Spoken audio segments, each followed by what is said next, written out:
नमस्कार। आज का हमारा पाठ है रसखान। इस पाठ में हम रसखान के दो पदों को पढ़ेंगे, जिसमें पहला पद है प्रेम अयनी श्री राधिका और दूसरा है करिल के कुंजन ऊपर वारों। रसखान का जीवन परिचय अगर हम लोग देखें तो इनका मूल नाम सैयद इब्राहिम है, यानी कि इनका असली नाम सैयद इब्राहिम है। पर कृष्ण भक्ति के कारण, कृष्ण के प्रेम के कारण इन्हें रसखान की पदवी मिल गई। और इनके बारे में जो हमारे एक बहुत बड़े हिंदी साहित्य जगत के विद्वान हैं भारतेंदु हरिश्चंद्र, इन्होंने इनकी भक्ति पे रीझते हुए कहा कि इन मुसलमान हरि जनन पर कोटिन हिंदू वारियो, यानी कि इस तरह के अगर भक्त मिलें कृष्ण को तो उस पे हजारों ऐसे हिंदू भक्त वारे जा सकते हैं। इनके जन्म पे भी काफ़ी विवाद है। इनका जो खुद का लिखा हुआ साहित्य मिलता है, रचनाएं मिलती हैं, इसमें हमें पता चलता है कि इन्होंने 1516 भी अपना जन्म उसके आसपास बताया है। वहीं डॉक्टर विजेंद्र के अनुसार 1553 ईस्वी में डॉक्टर ग्रियर्सन और अन्य जो विद्वान हैं उनके अनुसार भी इनके अलग अलग जन्म ईस्वी मिलते हैं। इनका निवास स्थान दिल्ली बताया जाता है। इस पे भी विवाद है। इस पे भी जॉर्ज ग्रियर्सन का जो मानना है वो कहते हैं कि रसखान का जन्म उत्तर प्रदेश के पिहानी ज़िले में हुआ था। तो आगे देखते हैं, इनके जो गुरु हैं वो गोस्वामी विट्ठल नाथ जी हैं। इन्हीं से इन्होंने बल्लभ संप्रदाय के अंतर्गत दीक्षा ग्रहण की और दीक्षा ग्रहण करके ये वृंदावन चले गए और पूरी ज़िंदगी इन्होंने अपनी वहीं बिताई इनकी, और वहीं पे ये कृष्ण भक्ति की तरफ मुड़ गए। मृत्यु इनकी 1618 ईस्वी के पास मानी जाती है, वो भी वृंदावन में। और ये भी डॉक्टर विजेंद्र के अनुसार, डॉक्टर ग्रियर्सन की अगर माने तो इनकी मृत्यु 1628 ईस्वी के आसपास हुई थी।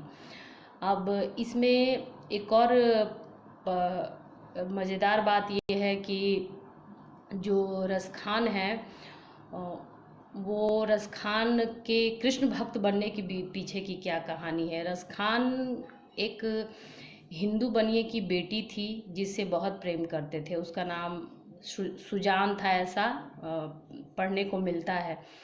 तो एक बार वो गुजर रहे थे बाजार से, तो कुछ लोग को कहते सुने कि देखो, अगर तुम्हें प्रेम करना है, किसी चीज़ के प्रति आसक्त होना है, तो उस सैयद इब्राहिम के जैसा हो जिसकी आसक्ति और प्रेम उस बनिए की बेटी के तरफ है। तो तभी से इनको समझ में आया कि वो प्रेम में इतनी शक्ति होती है। तब ये कृष्ण भक्ति की ओर मुड़ गए और तभी से ये कृष्ण भक्ति करना प्रारंभ कर देते हैं। इनकी प्रमुख 4 प्रामाणिक रचनाएं मानी गई हैं, जिनमें सुजान रसखान, प्रेम वाटिका, इसमें 53 दोहा है जिसमें प्रेम के रहस्यों का निरूपण हुआ है, यानी कि उसमें प्रेम के रहस्य के बारे में पूरा बताया गया है। दान लीला है, 11 छंद है जिसमें राधा और कृष्ण के बीच क्या क्या बातें होती हैं वो सब एक रचना के रूप में है। उसके बाद अष्टयाम है, ये एक लघु कृति है जो श्री कृष्ण के पूरे सुबह से लेकर के रात तक, यानी कि जगने से लेकर के सोने तक की पूरी दिनचर्या का वर्णन है। कब वो क्या करते हैं, कब खाते हैं, क्या गाय कब चराते हैं, उसके अलावा माखन की चोरी कब करते हैं, कब गोपियों को वो सताते हैं, अपनी माता को कैसे तंग करते हैं, ये सारी बातों का वर्णन इस अष्टयाम में मिलता है। कल्याण के संतवाणी अंक में 1955 ईस्वी में इसे प्रकाशित किया गया था।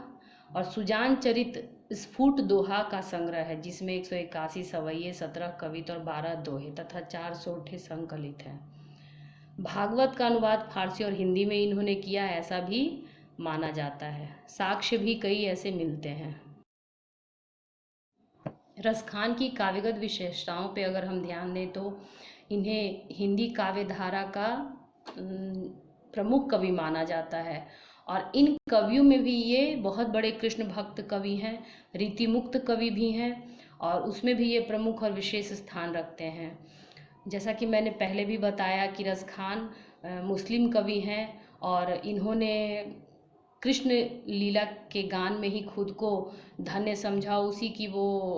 उसी से संबंधित वो रचनाएं करते थे, उन्हीं का गुणगान करते थे, उन्हीं के लीला का ध्यान करते थे और उसी में अपने आप को धन्य समझते थे। रसखान का कृष्ण प्रेम वर्णन अत्यंत व्यापक, विशद और प्रभावशाली है। यानी कि जब हम इनके कृष्ण प्रेम की रचनाओं को पढ़ेंगे तो हमें पता चलेगा कि कितनी गहराई है उनके इस तरह की कृष्ण भक्ति में, और हमें बहुत प्रभावित करता है उनकी ये रचनाएं। उनके जो काव्य है उसके केंद्र में श्रृंगार रस है। किसी भी काव्य के लिए श्रृंगार रस बहुत महत्वपूर्ण रहता है, तो उनके केंद्र में ही श्रृंगार रस है जो कि हमें कृष्ण के विभिन्न रूपों को देखने के लिए मिलता है। रसखान की रचनाओं में कृष्ण, राधा और गोपिकाओं के प्रेम की भावना का बड़ा ही मधुर और रसिक वर्णन किया गया, यानी कि रस से भरा इनकी रचनाओं में वर्णन मिलता है। काव्य भाषा इनकी बहुत सरल है, परिष्कृत है, परिमार्जित है, शुद्ध है और सरस भी है। यानी कि आप इनकी रचनाओं को जब पढ़ेंगे तो आप आराम से इनको गा सकते हैं, याद अपने आप हो जाता है 2-4 बार पढ़ने से। और भाषा जो इनकी रचनाओं की है वो ब्रज भाषा है। और उसके अलावा बिंब विधान भी इनकी रचनाओं में देखने को मिलता है।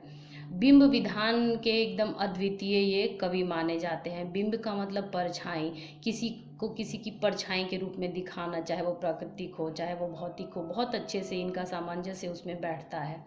स्वच्छंद काव्य धारा का प्रवर्तक भी इन्हों कहा जाता है, क्योंकि ये स्वच्छंद रूप से काव्य की रचना किया करते थे। रसखान का जो पहला दोहा है वो है, प्रेम ऐनी श्री राधिका, प्रेम वरन नंद नंद, प्रेम वाटिका के दो माली मालिन द्वंद। अब ये जो दोहा है इसमें हम देखते हैं कि रसखान ने प्रेम भक्ति की है, प्रेमा भक्ति की है। देखिए, भक्ति की बहुत प्रकार के होते हैं।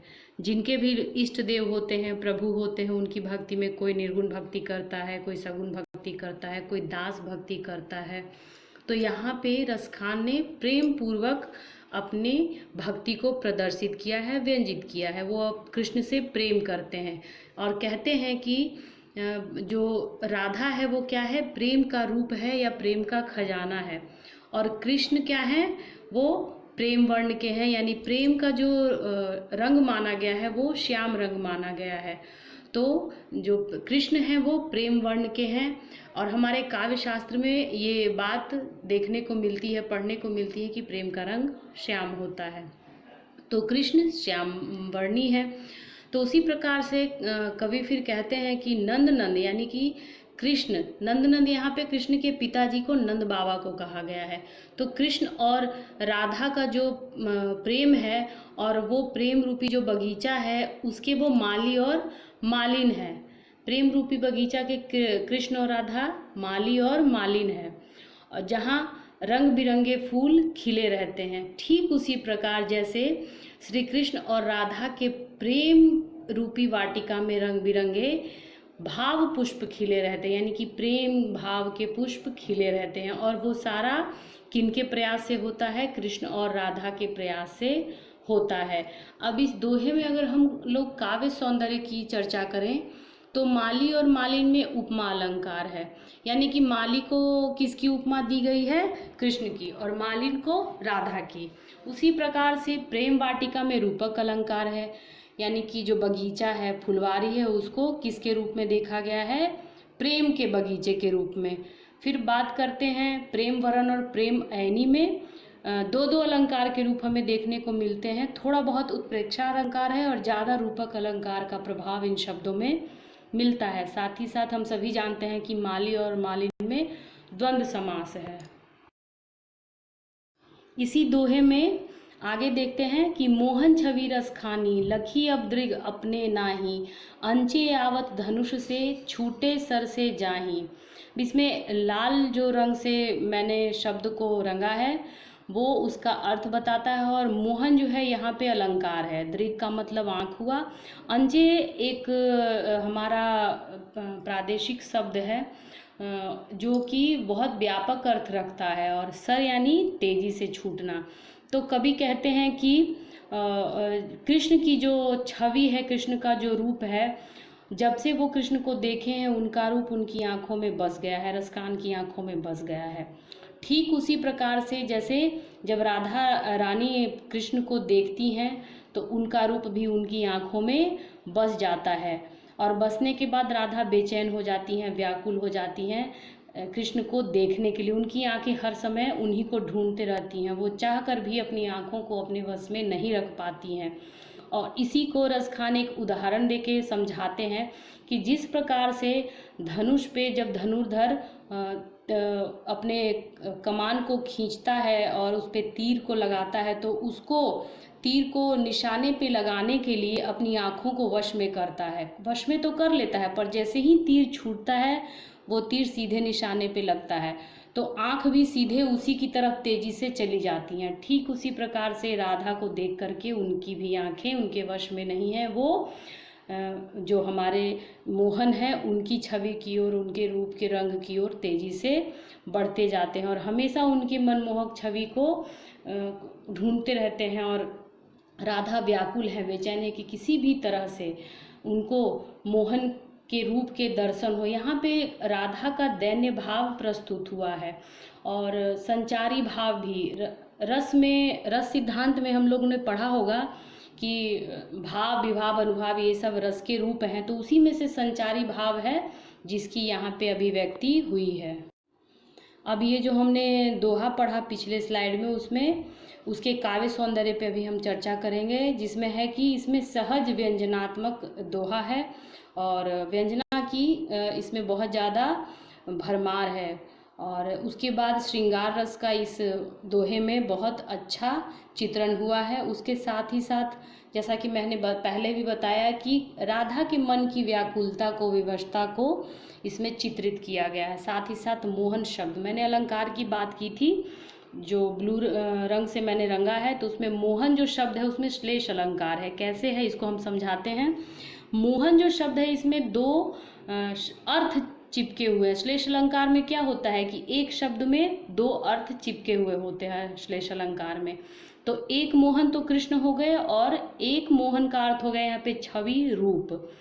तो इस तरह से यहाँ पे मोहन शब्द में श्लेष अलंकार है। उसके बाद इस दोहे में भाव पक्ष और कला पक्ष का अद्भुत मिश्रण हुआ है। जब हम देखते हैं कि राधा की जो भावना है वो भी बहुत अच्छे से भर भर के सामने आती है, रसकहान की भी जो प्रेम भक्ति है वो भी सामने आती है, राधा की प्रेम भक्ति भी सामने आती है। और कला पक्ष को अगर देखें तो इसमें हम देखते हैं कि रूपक अलंकार है, श्लेष अलंकार है, उपमा अलंकार है, उसके अलावा शब्दों का अद्भुत मिश्रण इसमें प्रस्तुत किया गया है। इस वीडियो में इतना ही। अगले वीडियो में रसखान के सवैयों का हम लोग अध्ययन करेंगे। इस वीडियो में हमने रसखान के दोहे का अध्ययन किया, उनकी जो भक्ति भावना है उसको जाना, काव्य का भाव पक्ष, कला पक्ष और भावार्थ को हम लोगों ने समझा। अगले वीडियो में हम लोग रसखान की जो कविता का अगला भाग है जो सवैया के रूप में है उसका अध्ययन करेंगे। आप सबों को ये वीडियो कैसा लगा प्लीज़ कमेंट करके बताएं और साथ ही साथ वीडियो को लाइक करें। जो पहली बार देख रहे हैं वो सब्सक्राइब करें। बहुत बहुत धन्यवाद।